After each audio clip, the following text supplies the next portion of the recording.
रांची में यहाँ पर मौजूद आप सभी मीडिया साथियों का लोक जनशक्ति रामविलास की तरफ से जोहार। आप सबका स्वागत है, अभिनंदन है। जैसा कि आप सबको पता है कि अभी झारखंड में विधानसभा चुनाव की तैयारी चल रही है।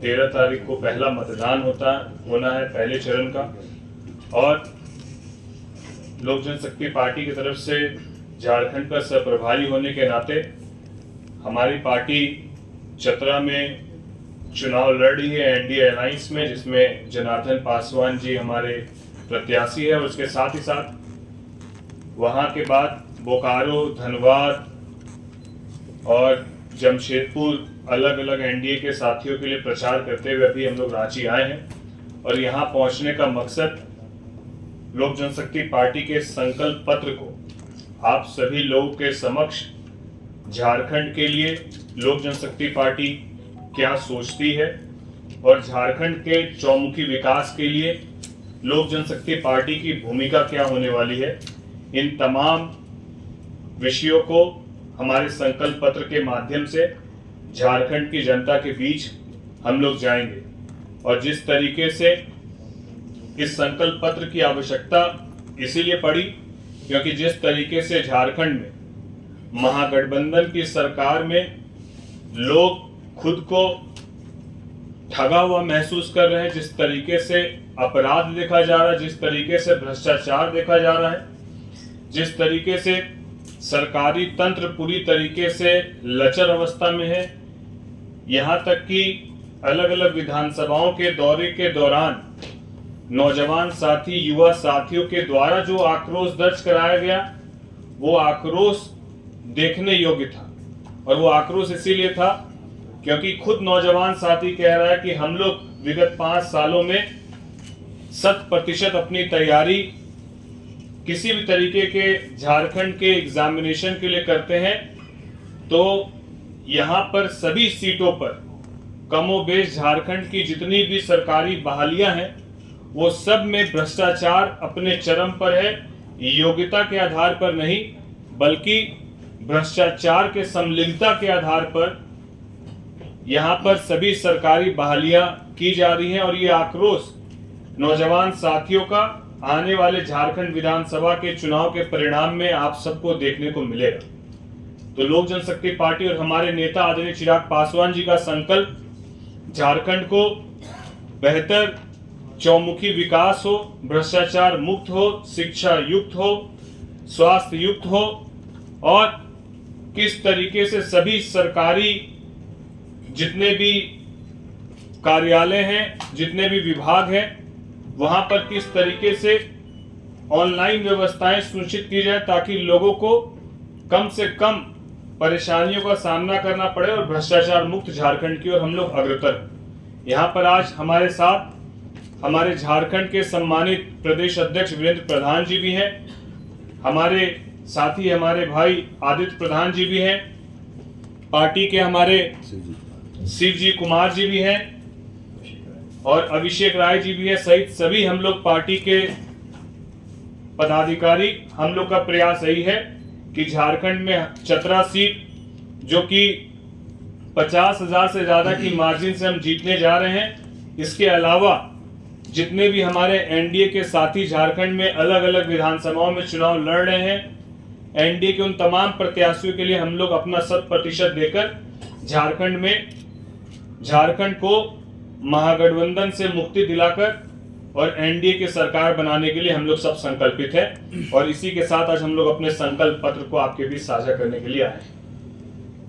संकल्प पत्र में क्या कुछ अपना बिंदु इंगित? संकल्प पत्र पे सारे ही विषय में आपको बताया, तो स्वास्थ्य से लेकर शिक्षा से लेकर भ्रष्टाचार से किस तरीके से निजात मिले उसको लेकर, आदिवासी समाज जो है उसको लेकर, जो पिछड़ा समाज है उसको लेकर, दलित शोषित वंचितों को लेकर, सभी विषयों को उसमें रखा गया। और उसकी पूरी एक ब्रीफ जानकारी जो है, एक डिटेल जानकारी आपके बीच हम लोग साझा भी कर रहे हैं, वो आपके बीच अभी हम लोग रखेंगे। इसमें सरना धर्म कोड को लेकर के भी है जनगणना में संकल्प पत्र में आपकी लीडिंग पार्टी तो उससे लेकर कुछ कहती नहीं। देखिए, सरना धर्म के प्रति हम लोग संकल्पित हैं और हमारे राष्ट्रीय नेता जब भी आए हैं उसके प्रति उन्होंने कहा है कि हम इसका जो है जो सरना धर्म कोड जो है इसको हम लागू करेंगे। बिना उसके लागू किए यहाँ जो व्यवस्था जो हम लोग करना चाहते हैं वो नहीं हो पाएगा। इसलिए हमारी प्राथमिकता है कि हम लोग आएंगे तो उसको लागू करेंगे। आपकी लीडिंग पार्टी से इस विषय पे कुछ बात हुई है? ये तो सहमति तो बनती ही है। जब हमारे राष्ट्रीय नेता हैं जब बात बोल रहे हैं तो स्वाभाविक है कि वो सहमति बनाएंगे उस पर। जब जिस चीज़ पर वो डिटरमाइंड है कि वो ये काम करना है तो जरूर उस पर सहमति बनाएंगे। महिलाओं को आप लोगों ने 2000 देने की बात की, आपकी लीडिंग पार्टी तो 2100 रुपए की बात करती है, आप 100 रुपए कम कर दे रहे हैं। एनडीए के अंदर में एनडीए के अंदर सभी है। लोग ये लोक जनशक्ति पार्टी अपनी तरफ से देगी या उनका कोई मैनिफेस्टो में जो शामिल आप लोगों ने किया है वो कैसे करेंगे? वो तो मैनिफेस्टो के हिसाब से ही चलेगा ना। देखिए, नहीं, जो विषय आप रख रहे हैं कि महिलाओं को 2000 या 2100 की बात या जो लीडिंग पार्टी है वो उसको मानेगी नहीं मानेगी, जिस तरीके से हम लोगों ने बिहार में बिहार फर्स्ट बिहारी फर्स्ट के विजन को रखा और एनडीए अलायंस के जितने भी हमारे सम्मानित नेतागण थे इस विषय को हम लोग ये सुझाव के तरीके से एनडीए के तमाम हमारे साथियों के बीच हम लोग रखने का काम करेंगे और इसको लागू करने के लिए हमारा प्रयास 100% रहेगा। जो बात आप कह रहे हैं कि हमारी ये सोच है कि 2000 होनी चाहिए, वो पहले से 2100 है, तो जो ज्यादा हो वो जनहित में वो बिल्कुल लागू किया जाएगा।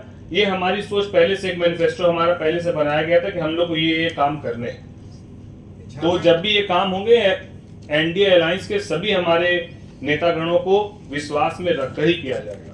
ये 1932 जो खतियान का विषय है झारखंड में, एक पॉलिटिकल विषय नहीं, प्रधान जी तक तो जाना है, उस पर अब कोई स्पष्टता है पार्टी की, कोई है इस पास स्टैंड कि हमको क्या करना है? जब तक पॉलिसी आप नहीं बनाएंगे फिर घोषणा करने से कुछ होता नहीं है। नौकरियां किसे देंगे, किसे झारखंड को परिभाषित करेंगे, कौन झारखंडी है कौन बाहरी है, इस विषय पर आपको पता है झारखंड कितनी बार जल चुका है। तो कुछ स्टैंड है उसे 32 खतियान आधारित स्थानीय नीति के समर्थक है, विरोधी है, क्या चाहते हैं? देखिए, हम लोग तो पहले से भी कहे हैं जो 1932 का है या उसके बाद भी जो बनाए रघुवर दास जी के समय में, उसको हम लोग जो बाद में जो बना यहाँ का जो उस पर हम लोग उस पर डिटरमाइंड थे कि इसको लागू किया जाए, क्योंकि उस पर सभी लोगों का जो 80 या 82 जिस समय तक 85 तक में उस समय तक में जो रघुवर दास जी जो किया था वो बहुत अच्छा किया था, हम लोगों ने सम्मान किया था। तो हमारा साफ कारण है 32 तो आधारित है, खतियान हमारा 1932 का है, लेकिन लटरी जो 85 वाला जो सरकार जो बनाए एनडीए सरकार, वो हम लोग समझते हैं कि वो उचित है। तो सरकार में आएंगे तो लोग समझे कि 1985 का समर्थन करेंगे आप लोग? बिल्कुल, तो होगा ही। 32 तो मांगे खतियाने मूल लोग जो हैं उसमें देखिए एक्चुअली है कि 32 वाले में इसलिए देना है कि उसमें जमीन का मामला आ रहा है। 32 वाला में उसमें ओनली जीएम लैंड का मामला आता है, जो सब रसीद बंद हो गया है, उससे भी लोग वंचित हैं। उसमें जब बैठ के पॉलिसी डिसाइड होगा उस समय इसको समझाना पड़ेगा कि 32 को भी मानना पड़ेगा और 85 को भी मानना पड़ेगा। 32 से इसलिए कि जो उसका बेचारे का जो अपना जो मूलभूत जो था सुविधा था, उसका जो जगह जमीन है जंगल है, जो उससे वंचित हो रहा है वो आदमी, वो भी वंचित ना रहे। और जो बाद में जो लोग आए जो झारखंड में रहे पले बढ़े यहीं जन्मे, तो उनका भी अधिकार है। तो जो बनाया गया था उसको और जो पुराना जो इशूज़ है हमारा जिस पर कि उस पर इफेक्ट आ रहा है, वो दोनों को ठीक करना पड़ेगा। इससे पर बड़ा एक सवाल है, क्योंकि 81 सीटें हैं झारखंड में, आप एकमात्र सीटों पर चुनाव लड़ रहे हैं और घोषणा पत्र देखकर तो ऐसा नहीं लगता है कि आप सरकार की अग्रणी भूमिका में होंगे। आपको नहीं लगता है कि आप भी उसी रीति रिवाज को सिर्फ आगे बढ़ा रहे हैं कि हमें घोषणा पत्र जारी करना है, बाकी लोगों ने जारी किया है, एक सीट में क्या मतलब कुछ कर पाएंगे? देखिए, जब आप एनडीए का हिस्सा होते हैं तो एक एक सीट पहले तो महत्वपूर्ण है और घोषणा पत्र के पीछे का मकसद इतना मात्र है कि यदि हम एनडीए के साथी हैं या एनडीए में हम लोग साथ हैं तो हमारे सुझाव झारखंड को लेकर क्या है, वो सुझाव हमको एनडीए के बीच और अपने झारखंड के लोगों के बीच रखना है। स्वाभाविक सी बात है, जब आप 100 निर्णय लेते हैं तो उसमें 2-4-5 निर्णयों में अमेंडमेंट की जरूरत पड़ती है, बदलाव की जरूरत पड़ती है। लेकिन जब आप किसी विषय को रखेंगे ही नहीं, आपके अंदर क्या विजन है झारखंड के बदलाव को लेकर, यदि आप उसको रखेंगे नहीं तो आप एनडीए अलायंस का हिस्सा फिर कहाँ रह जाते हैं। और ये घोषणा पत्र, ये संकल्प पत्र झारखंड के विकास को लेकर है, किसी लोक जनशक्ति पार्टी के विकास को लेकर नहीं है, ये पूरे झारखंड को लेकर। तो यदि झारखंड में हमारे जनार्दन पासवान जी झारखंड विधानसभा में जाएंगे तो वो भी तो झारखंड विधानसभा में एनडीए का हिस्सा रहेंगे, तो अपने तरफ से झारखंड के विकास को लेकर अपनी बातों को मजबूती से रखेंगे। और जो जो विषय अभी आप कह रहे हैं वो विषय किसी पर्टिकुलर विधानसभा तक सीमित नहीं है, वो पूरे झारखंड में सीमित है। तो जब पूरे झारखंड की बात आएगी तो उसमें चतरा की बात भी आएगी। तो इसीलिए मुझे लगता है संकल्प पत्र इसीलिए आवश्यकता है कि हम लोग पूरे झारखंड की बात कर रहे हैं, अपनी बात को रख रहे हैं, और एनडीए अलायंस के सभी नेता बैठकर इस पर अपनी सहमति कमोबेश या कोई बदलाव करना है तो उसको सुनिश्चित करें। पटवारी जी, चतरा एकमात्र सीट जहां आप लोग चुनाव लड़ रहे हैं, अपने आप को किस जगह पर चतरा में देखते हैं? क्योंकि भोक्ता जी का भी ये दावा है कि हमने 5 साल ऐसे काम किए जो कभी नहीं हो सका, इस वजह से हम लोग भारी अंतर से जीते। देखिए, लोकतंत्र की एक खूबसूरती है कि हर साथी जो चुनाव लड़ते हैं वो दावा करते हैं कि वो चुनाव जीत रहे हैं और उन्होंने बहुत काम किया है, लेकिन अंतिम निर्णय जो है वो जनता का होता है, और जनता का जो निर्णय है वो आने वाले रिजल्ट के दिन आप देखेंगे। जो मेरा अपना 3 दिन 4 दिन का मेरा अपना दौरा है चतरा में, उसमें मैं आपको ये बता दूं कि लोग पूरी तरीके से एनडीए के साथ हैं, और चतरा के जो हमारे प्रत्याशी हैं जनार्दन पासवान जी,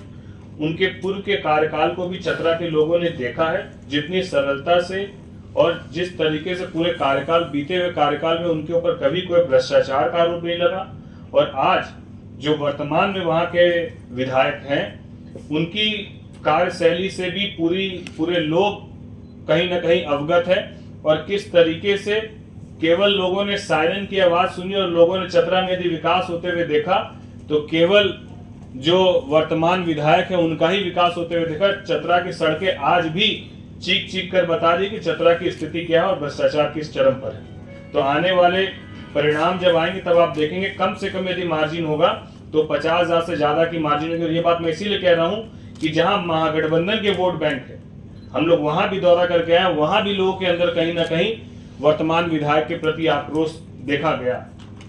भाजपा ने अपने मैनिफेस्टो में एनआरसी रखा है, बांग्लादेशी घुसपैठ के खिलाफ कह रहे हैं, क्या लोजपा भी इसका समर्थन करती है? पूरी तरीके से, यदि चाहे वो झारखंड की बात हो चाहे वो बंगाल की बात हो, कोई भी यदि अपने देश के बाहर से कोई भी अगर आता है और किसी भी तरीके की देश विरोधी गतिविधि को अंजाम देने का प्रयास करता है, या उसको वर्तमान की सरकार वोट बैंक की तरह इस्तेमाल करती है, तो ये कहीं ना कहीं देश के लिए खतरा है। तो जो देश के लिए खतरा है उसके विरोध में हमेशा लोक जनशक्ति पार्टी और हमारे नेता चिराग पासवान जी मजबूती के साथ खड़े। हम लोग सब उस निर्णय के साथ हैं। तो ये मानते हैं कि झारखंड में बांग्लादेश घुसपैठ हुआ है, क्योंकि आप उस इलाके में चुनाव भी लड़ चुके हैं, सरकार पाना के इलाके में, उसी इलाके को प्रभावित बताया जा रहा है। देखिए, ये मानने की बात नहीं है, जिसका प्रमाण मिल चुका है, जो रिपोर्ट पर है, उसको मानने या ना मानने की बात ही नहीं है। तो जब रिपोर्ट आ चुकी है और जब एनआरसी लागू करने की हम लोग बात कर रहे हैं, तो जो हमारे हिंदुस्तान के, जो हमारे झारखंड के साथी है, उनको चिंता करने की जरूरत ही नहीं है। जो बाहर से आए हैं, जो बांग्लादेशी हैं, उनको चिंता करने की जरूरत है।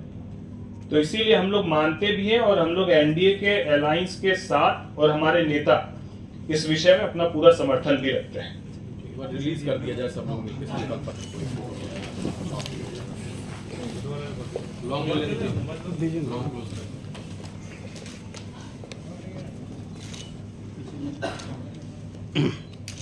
भैया देखिएगा।